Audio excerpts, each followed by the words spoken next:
అత్యాధునిక labs, international collaborations, advanced placements. మీ dream career ని రీచ్ అవ్వడానికి మీ best choice Godavari global university.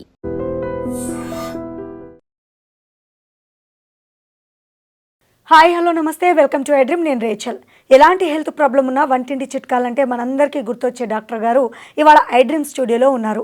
దాదాపు 35 ఏళ్ల అనుభవం కలిగిన ఈ డాక్టర్ గారు ఎన్నో హెల్త్ ప్రాబ్లమ్స్కి చక్కని చిట్కాలు అందించారు. మరి ఇవాళ కూడా మోకాళ్ళ నొప్పులకు సంబంధించి చిట్కాలు అందించడానికి మన ముందుకు వచ్చేసారు. ఆయన ఎవరో కాదు, senior ayurvedic physician doctor Chittibotla Madhusudana Sharma గారు మనతో పాటు ఉన్నారు. మీ అందరికీ తెలిసిందే కదా, వారితో ఒకసారి మాట్లాడదాము. నమస్కారం డాక్టర్ గారు. నమస్తే. ఎస్, చాలామంది మీ వీడియోస్ చూస్తుంటారు, ఫాలో అవుతుంటారు. ఈరోజు మోకాళ్ళ నొప్పులు చిన్న ఏజ్లోనే చూస్తున్నాము. ఎందువల్ల అంటారు? మీ అనుభవంలో మీరు గమనించింది ఏంటి అసలు? పోషకాహారం సరిగ్గా తీసుకోకపోవడం చేత ఈ సమస్య కలుగుతుందండి. పోషకాహార లోపం అనేసరికి మీకు డౌట్ వచ్చి ఉంటుంది. పూర్వకాలంతో పోల్చుకుంటే మరి ఈ రోజుల్లో ఆహార పదార్థాలు ఎక్కువ తీసుకుంటున్నారు కదండి, మీరు పోషకాహార లోపం అని చెప్తున్నారేంటండి? అవి పోషకతుల్యమైనటువంటి ఆహారం కాదండి. కడుపు నిండా ఆహారం తీసుకోగలుగుతున్నారు కానీ ఇదంతా junk food, fast food, bakery foods, తర్వాత ఈ కార్బోహైడ్రేట్స్ ఎక్కువ ఉన్నటువంటి ఫుడ్ ఇవి ఇలాంటివి తీసుకుంటున్నారు తప్ప శరీరానికి ముఖ్యంగా అన్ని అవయవాలకి సంతుష్టిని కలుగజేసేటువంటి ఆహార పదార్థాలు కాదు. ఇదొకటి. రెండవది ఏంటంటే, సూర్యభగవానుడు మనకు ప్రతినిత్యం ప్రత్యక్షమవుతూ నా ఆశీర్వాదం తీసుకోమని చెప్పేసి, నా అనుగ్రహాన్ని తీసుకోండి అని చెప్పేసి ఆయన మనకు గుర్తు చేస్తున్నా మనకు తీసుకునేటువంటి భాగ్యం లేదు. చిన్నప్పటి నుంచి మనం కోల్పోతున్నాం.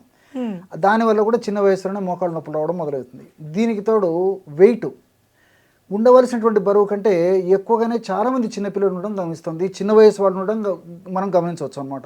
సో వీటి వల్ల కూడా ఈ యొక్క బరువు మోకాళ్ళ మీద పడడం చేత ఆ యొక్క ప్రభావం చేత కూడా మోకాళ్ళ నొప్పులు వస్తుంటాయి. సో ఈ విధంగా వివిధ రకాల కారణాల చేత చిన్న వయసులోనే మోకాళ్ళ నొప్పులు రావడం జరుగుతుంది. సర్వసాధారణంగా ఒక వయసు వచ్చిన తర్వాత దేహధర్మాల్లో భాగంగా, జీవధర్మాల్లో భాగంగా ఎక్కువ శాతం మందిలో సర్వసాధారణంగా మరి మోకాళ్ళ భాగంలో గుజ్జు అని చెప్పబడేటువంటి గుజ్జు తగ్గిపోవడం చేత మోకాళ్ళ భాగంలో ఉన్నటువంటి ఎముకలు ఒకదానికొకటి రాచుకొని వచ్చేటువంటి పరిస్థితి సర్వసాధారణంగా. అది వయసు వచ్చినటువంటి వాళ్ళలో రావాల్సింది మరి ఈ రోజుల్లో చిన్నపిల్లలు 25-35 సంవత్సరాల నుంచి మొదలవుతుంది. ఇది జనరల్గా. ఎస్, ఇప్పుడు మోకాళ్ళ నొప్పులు మీరు అన్నారు ఇంతకుముందు, బరువు ఉండడం వల్ల చిన్నపిల్లలు వస్తున్నాయి అని చెప్పారు. నిజంగా బరువు ఉండడం వల్ల ప్రతి ఒక్కరికి మోకాళ్ళ నొప్పులు వచ్చే అవకాశం ఉందా, లేదంటే మీరు అన్నట్టుగా పోషకాహారం తీసుకుంటే సరిపోతుందా? రెండు ఉండాలండి. అతి సర్వత్ర వర్జయతి. ఎక్కువ బరువు ఉండడం చేత మరి కొంతమందికి త్వరగా మోకాళ్ళ నొప్పులు వస్తాయి, కొంతమందికి లేటుగా వస్తాయి. ఎప్పుడైతే ఆ బరువు అంతా మోకాళ్ళ భాగంలో పడుతుందో దానివల్ల మోకాళ్ళ భాగంలో ఉంటే ప్రెషర్ యొక్క ప్రభావం చేత ఆ టిష్యూస్ అంతా దెబ్బతినేసేసి ఆ ప్రాబ్లం కలుగుతుంటుంది. కాబట్టి పోషకభరితమైనటువంటి ఆహారం తీసుకోవాలి. అదేవిధంగా మరి వెయిట్ లేకుండా కూడా ఆ వయసు అయినటువంటి వెయిట్లు చూసుకోవడం చాలా చాలా మంచిదండి. అంటే వంశపారంపర్యంగా ఈ ప్రాబ్లం వచ్చింది అనే వాళ్ళకి మీరు ఏం చెప్తారు? వంశపారంపర్యంగా వచ్చేటువంటి పరిస్థితి చాలా అరుదుగా ఉంటుందండి. ఎక్కువ మనం కొన్ని 100 మందిని గమనించినట్లయితే ఏదో 1% వంశపారంపర్యంగా వచ్చేటువంటి అవకాశం ఉంటుంటుంది. సర్వసాధారణంగా ఇలాంటి జాగ్రత్తలు చిన్నప్పటి నుంచి తీసుకున్నట్లయితే వంశపారంపర్యంగా వచ్చేటువంటి మోకాళ్ళ నొప్పులను కూడా చాలా వరకు కంట్రోల్ చేయొచ్చండి. ఎస్, ఇప్పుడు చాలామంది గృహిణులు మన ఈ ప్రోగ్రామ్ చూస్తున్నారు. మోకాళ్ళ నొప్పులు వచ్చే వాళ్ళకి ఏదైనా అప్పటికప్పుడు ఒక చిన్న తైలం లాంటిది దొరికినా రిలీఫ్ ఇస్తే బాగుండును అనుకునే వాళ్ళకి ఈ రోజులో బయట మార్కెట్లో చూస్తే ధరలు విపరీతంగా పెరిగిపోయాయి. ఏమన్నా వంటింటి చిట్కాలు ఉన్నాయా? చాలా ఉన్నాయండి. మనసుంటే మార్గం ఉందని చెప్పేసి మన పెద్దలు చెప్తుంటారు. కాబట్టి మనకు కృషి, పట్టుదల, తపన ఆ యొక్క సమస్య నుంచి బయటపడాలంటే సూక్ష్మంలో మోక్షం అన్నట్లు నేను చెప్పినటువంటి పద్ధతిలో మరి అలాంటి మెడిసిన్స్ తయారు చేసుకుని వాడుకోవడం వల్ల మరి అత్యంత తక్కువ ధరతో మెండైనటువంటి ఆరోగ్యాన్ని అందరూ సొంతం చేసుకోవడానికి అవకాశం ఏర్పడుతుంది. ఇప్పుడు మీరు చాలా మంచి ప్రశ్న అడిగారు చూడండి. ఇప్పుడు ఈ మోకాళ్ళ నొప్పుల సమస్య ఎక్కువ శాతం మందిలో వేధిస్తూ పీడిస్తూ ఇబ్బంది పెడుతోంది. మరి చిన్న oil, for example 50 ml 100 ml మనం మార్కెట్లో ఆయిల్ ఏదైనా తీసుకోవాలన్న మోకాళ్ళ నొప్పులు తగ్గించడానికి దాదాపు 100 రూపాయలు, 150, 200, 300 ఇలా ఉన్నాయండి. సో అందరినీ ద్రాక్ష పండుగ ఉంది. ఇంకోటి ఏంటంటే మరి రోజు వాడుకోవాలంటే మరింత వాళ్ళకు ఆర్థిక భారం అయ్యేటువంటి పరిస్థితి ఏర్పడుతుంది. ఈ నేపథ్యంలో ఇప్పుడు నేను చెప్పేటువంటి ఫార్ములాను తయారు చేసుకొని వాడుకోవడం వల్ల మరి చాలా తక్కువ ధరతో మెండైనటువంటి ఆరోగ్యాన్ని సొంతం చేసుకోవచ్చు. ఆ ఫార్ములా కూడా చెప్తాను చూడండి. ఎలాగంటే దీనికి కావాల్సిన పదార్థాలు 4. నువ్వుల నూనె 1 పావు కిలో తీసుకోవాలి. మీరు చాలా ఆశ్చర్యపోతారు ఈ ఫార్ములా నేను చెప్పిన తర్వాత ఫైనల్గా. నువ్వుల నూనె 1 పావు కిలో తీసుకోవాలి. అదేవిధంగా శొంఠి పొడి ఒక 25 గ్రాములు తీసుకోవాలి. శొంఠి మనకు అందరికీ తెలుసు, శోధిస్తుందని చెప్పేసి కూడా పెద్దలు చెప్తుంటారు అనమాట. సో అల్లంను కొన్ని ప్రత్యేక పద్ధతి ద్వారా ఎండించి తయారు చేసినటువంటి ఎండి పదార్థం ఏదైతే ఉందో దాన్ని శొంఠి అంటారు. శొంఠి మనకు అలాంటిది ఎండించినటువంటిది మార్కెట్లో దొరుకుతుంది. శొంఠి పొడి కూడా మనకు మార్కెట్లో దొరుకుతుంది. శొంఠి పొడి ఒక 25 గ్రాములు తీసుకోవాలి. అదేవిధంగా వాము, దీన్ని అజవాయిను, ఓమం అనేటువంటి పేర్లతో పిలుస్తుంటారండి. ఈ వామును కూడా బాగా శుభ్రం చేసేసి కాస్త వేయించేసేసి చూర్ణంలాగా తయారు చేసుకొని ఒక 25 గ్రామ్స్ వాము చూర్ణాన్ని కూడా తీసుకోవాలి. చివరగా కర్పూరం మన ఇంట్లో దొరికేటువంటి హారతి కర్పూరం కానీ, ఉంట కర్పూరం కానీ, బిళ్ళల కర్పూరం కానీ ఏదైనా వాడుకోవచ్చు అండి. మన ఇంట్లో ఏ కర్పూరం ఉంటే వాడుకుంటే సరిపోతుంది. అదొక 25 గ్రాములు తీసుకోవాలి. ఈ 4 పదార్థాలు ముందు మనం రెడీ చేసుకోవాలి. మరి ఆ యొక్క తైలాన్ని ఎలా తయారు చేసుకోవాలంటే, ఒక పాత్రలో ఒక 1/2 కిలో, నేను ఇంతకుముందు చెప్పినట్టు నువ్వుల నూనె ఒక పాత్రలో తీసుకొని దాన్ని పొయ్యి మీద పెట్టేసేసి సన్న మంట మీద నువ్వుల నూనెను బాగా వేడి చేసేయాలి. సో నువ్వుల నూనె మరిగేటువంటి స్టేజ్ వచ్చినప్పుడు, మరగడం స్టార్ట్ అయినప్పుడు ఈ శొంఠి పొడిను తర్వాత వాము పొడి అందులో వేసేసి వెంటనే కిందికి దించాలి. బాగా గుర్తుంచుకోండి, ప్రాసెస్ చాలా జాగ్రత్తగా తయారు చేసుకోవాలన్నమాట. కాబట్టి నువ్వుల నూనె మరిగేటప్పుడు ఈ 2 పదార్థాలు వేసేసి క్రిందికి దించిన తర్వాత కాస్త వేడి తగ్గిన తర్వాత ఈ కర్పూరాన్ని జస్ట్ అలాగంటే పౌడర్ అయిపోతుంది, కర్పూరం పొడి కూడా అందులో వేసేసి మూత పెట్టేశారు. సో కొద్దిసేపటికంతా మరి అందులో ఉన్నటువంటి ఈ యొక్క శొంఠిలో ఉన్నటువంటి ఔషధ గుణాలు, అదేవిధంగా వాములో ఉన్నటువంటి ఔషధ గుణాలు, కర్పూరంలో ఉన్నటువంటి ఔషధ గుణాలు అన్నీ ఈ నూనెలోకి సంక్రమించేస్తాయి.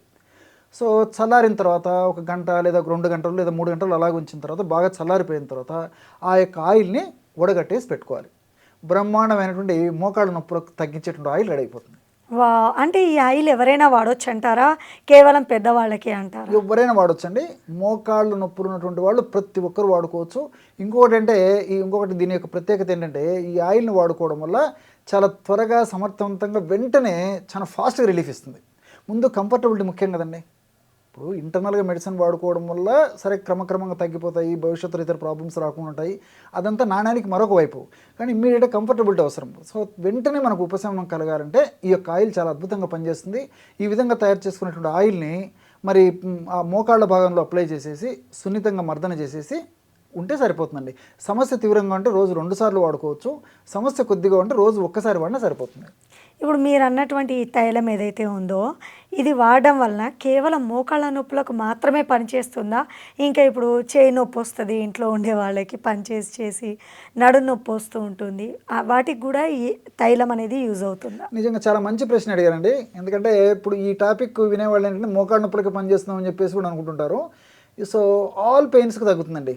ఇప్పుడు నడుము నొప్పి కానివ్వండి, భుజం నొప్పి కానివ్వండి, తర్వాత వీపు నొప్పి కానివ్వండి, మెడ నొప్పి కానివ్వండి, తలనొప్పి కానివ్వండి, పిక్కల నొప్పి కానివ్వండి, ఎక్కడ నొప్పి వచ్చినా నొప్పులు తగ్గించడానికి నేను రెడీగా ఉన్నాను, నన్ను సద్వినియోగం చేసుకోండి అని చెప్పేసి పలకరిస్తుంటుంది. మనం ఒక్కసారి మందు తయారు చేసి పెట్టుకుంటే ఆ ఆయిల్. ఇక్కడ ఇంకొకటి ఏంటంటే, మరి మీకు సందేహం వచ్చి ఉంటుంది, ప్రేక్షకులు చూసే వాళ్ళకు సందేహం వస్తుంది. సో ఇలాంటి ఆయిల్ తయారు చేసిన తర్వాత సో ఈ హీనత్వం గుటిహా లేఖవు లభతే ఉత్సరాత్పరం చతుర్మాసాధికాస్తది అంటారండి. అంటే 4 మాసాలు లేదా మ్యాక్సిమం 6 మాసాల లోపల అయిపోయి చేసేయాలి, అంటే వాడుకోవాలన్నమాట దీన్ని. సో 6 మాసాల తర్వాత ఈ యొక్క ఆయిల్ని వాడుకోవడం వల్ల మరి ఔషధ గుణాలు తగ్గిపోయేటువంటి అవకాశం ఉంటుంటుంది. కాబట్టి ఆశించిన స్థాయిలో ప్రయోజనం ఉండదు. కాబట్టి మ్యాక్సిమం 6 మంత్స్ లోపల దాన్ని పూర్తి చేసేయాలి, మళ్ళీ ఫ్రెష్గా తయారు చేసుకోవాలి. రైట్. ఇప్పుడు మీరు అన్నట్టుగా ఈ తైలము ఏ సమయంలో అప్లై చేస్తే గుడ్ రిజల్ట్స్ వస్తాయి? సో మార్నింగ్ ఒకసారి అండి, తర్వాత ఈవినింగ్ బిట్వీన్ 5 to 7, అంటే చల్ల టైంలో, అంటే సూర్యకిరణ తాకిడి సర్వసాధారణంగా 8-9 తర్వాత వచ్చి పెరిగిపోతుంటుంది కాబట్టి సో తర్వాత సాయంత్రము 5 తర్వాత తగ్గిపోతుంది ఆల్మోస్ట్. సో ఆ విధంగా సూర్యోదయం కిరణాలు కొద్దిగా ఉన్నప్పుడు, అంటే ఉదయం పూట, అదేవిధంగా సాయంత్రము 5 తర్వాత 7 మధ్యలో అప్లై చేయడం వల్ల రిజల్ట్స్ బాగుంటాయండి. ఇంకో సందేహం ఏంటంటే, ఈ తైలము రెడీ చేసి పక్కన పెట్టుకొని స్టోర్ చేసిన తైలాన్ని వాడుతున్న ప్రతిసారి ఏమైనా గోరువెచ్చగా చేసి వాడితే ఏమైనా ప్రయోజనాలు ఎక్కువగా ఉంటాయా అనే సందేహం వచ్చింది. ఓకే, కాస్త వెచ్చ చేసి వాడగలిగితే మరి మంచిదండి.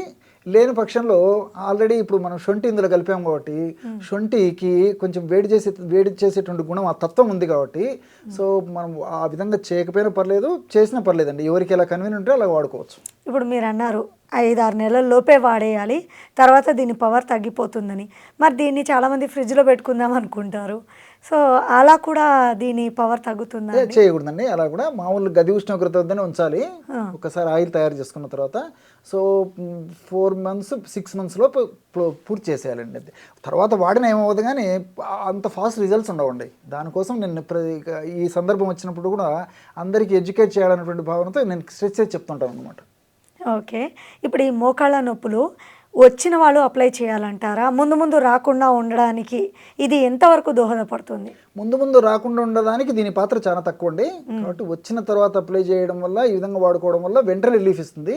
సో ముందు రాకుండా ఉంటే ఆహార నియమాలు జాగ్రత్త తీసుకోవాలి, కొన్ని రకాలైన ఎక్సర్సైజ్ చేయాలి. ఇలాంటి జాగ్రత్తలు తీసుకోవడం వల్ల ముందు మోకాళ్ళ నొప్పులు రాకుండా ఉండేందుకు అవకాశం ఉంటుందండి. మేజర్గా ఫైనల్గా ఒక పెద్ద డౌట్ డిస్కస్ చేయాలి. మోకాళ్ళ నొప్పులకి తైలం అంటున్నారు కదా, ఆర్థరైటిస్ ప్రాబ్లం ఉన్నవాళ్ళు, రుమాటాయిడ్ ఆర్థరైటిస్, ఆస్టియో ఆర్థరైటిస్, ఇక రకరకాలుగా వింటూ ఉంటాము. ఈ ప్రాబ్లం ఉన్నవాళ్ళు కూడా చాలా పెయిన్ భరిస్తూ ఉంటారు. వీళ్ళకు కూడా ఈ తైలం ఎంతవరకు యూజ్ అవుతుంది? సో ఈ ఆస్టియో ఆర్థరైటిస్ కానివ్వండి, తర్వాత రొమటాయిడ్ ఆర్థరైటిస్ కానివ్వండి, గౌటీ ఆర్థరైటిస్ కానివ్వండి, సో ఆర్థరైటిస్ రకరకాల ఆర్థరైటిస్ ఉన్నాయండి.